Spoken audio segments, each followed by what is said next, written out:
Hello, beautiful sacred souls.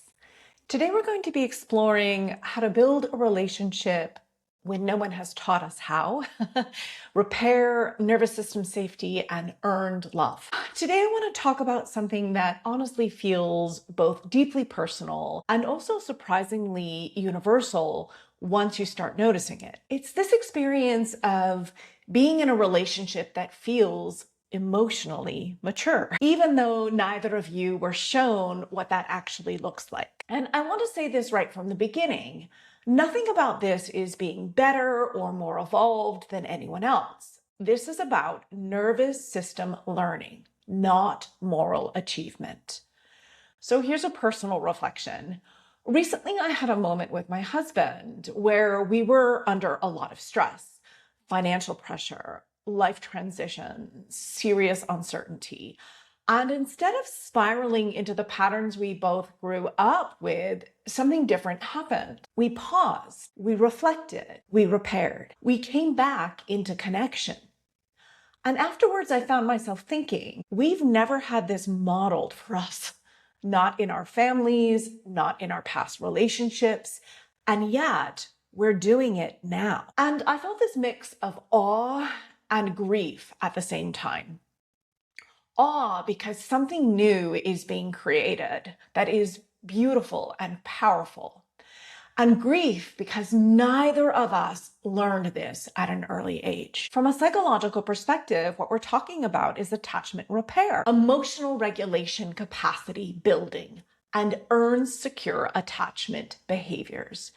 Many of us grew up in environments where emotions were invalidated, boundaries were not respected, or caregivers were emotionally inconsistent. So our nervous systems adapted by learning stay alert, stay in control, don't depend on others too much, or fix things quickly. So when conflict shows up in adulthood, we don't just respond to the present moment, we respond to the past being reactivated in the present. Neuroscience helps us understand this more clearly. When stress hits, the amygdala detects threat. The prefrontal cortex, which is logic and reflection, can go partially or completely offline. The nervous system moves into fight, flight, or shutdown. But here's the key shift. When two people are learning how to practice mindfulness and they repeatedly experience safe repair after activation, the brain begins to learn activation does not equal disconnection. Over time, new neural pathways form that support faster return to calm, increased relational safety, and less fear during conflict. This is called neuroplasticity through relational experience. From a spiritual perspective, not in a hierarchical or above it all way, but in a deeply human way. This is what it looks like when love becomes practice instead of fantasy. Not perfect love, not always calm love, but love that returns. Love that says, we got activated and we're still here. And in that sense, healing is not about becoming someone new or becoming perfect or never getting activated.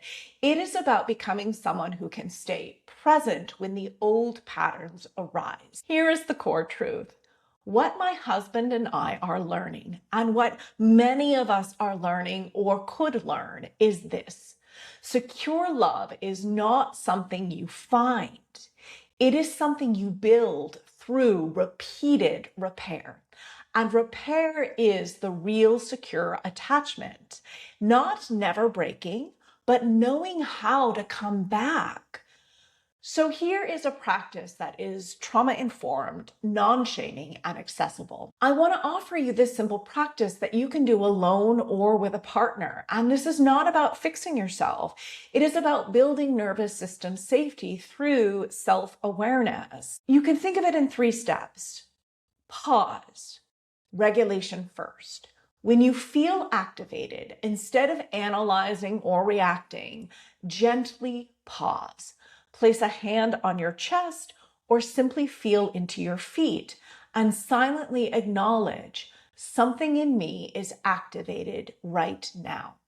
No judgment, no story, just noticing. This helps signal safety to the nervous system. Then bring consciousness in. Name what is happening internally.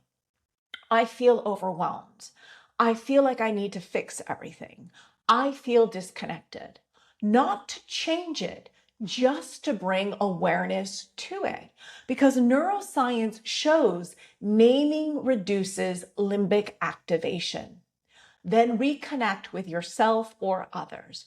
Not 100%, not perfectly, just 5%.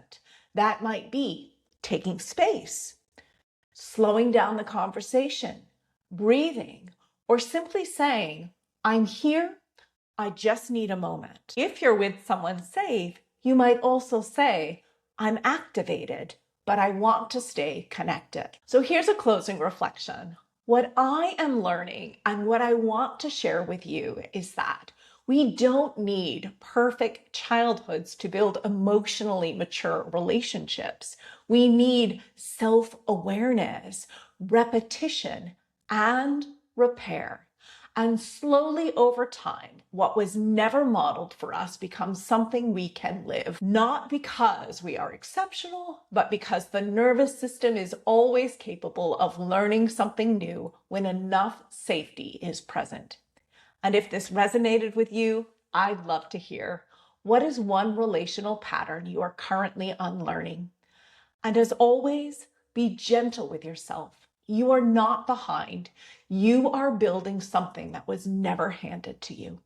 And if you want to go deeper, I invite you to read my book, The Divine Within, Healing Ourselves to Heal the World, or go to my website, blossomingheartwellness.com, to learn about online courses or how to work with me.